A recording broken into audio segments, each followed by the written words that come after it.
And welcome to the special edition of Hannity. So with Senator Ted Cruz and Governor John Kasich dropping out of the race, Donald Trump is now the presumptive Republican nominee. Tonight, for the hour, we will be examining Trump's positions on numerous issues, including his stance on immigration, ISIS, healthcare, the economy, and much more.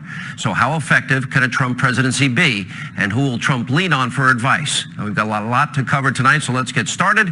We welcome the author of the New York Times bestseller Duplicity, former Speaker of the House, Fox News contributor, Newt Gingrich. You know, I saw something on Twitter. I love social media. I know you do. You've been way ahead of the curve on social media.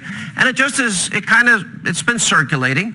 It goes, for example, he's going to build the wall, have legal immigration, end sanctuary cities, immediately deport criminal illegal aliens, create safe zones in Syria, take care of vets, support police, end Common Core, fix failing schools, negotiate better trade deals, bring back good American jobs, energy independence, balance the budget, fix a broken political system, rebuild infrastructure, restore America's military, reduce taxes on lower middle class Americans, protect the Second Amendment, repeal and replace Obamacare, women's health issues. He's pro-life.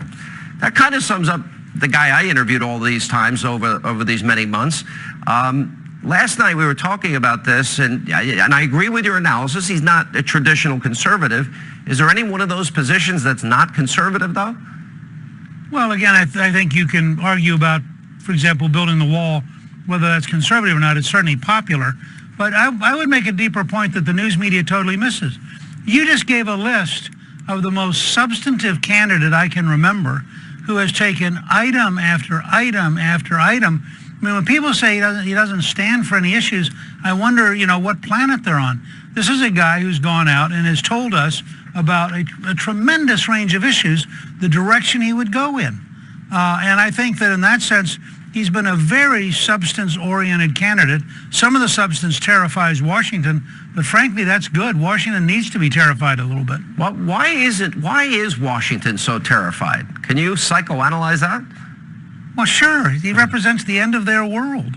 Look, Washington today is this bureaucratic, lobbyist system that is trying to impose left-wing values on the country. Look what EPA is trying to do to the Navajo Nation, for example, in terms of their large electric generating capability. Look at what Obama's done to the entire coal industry.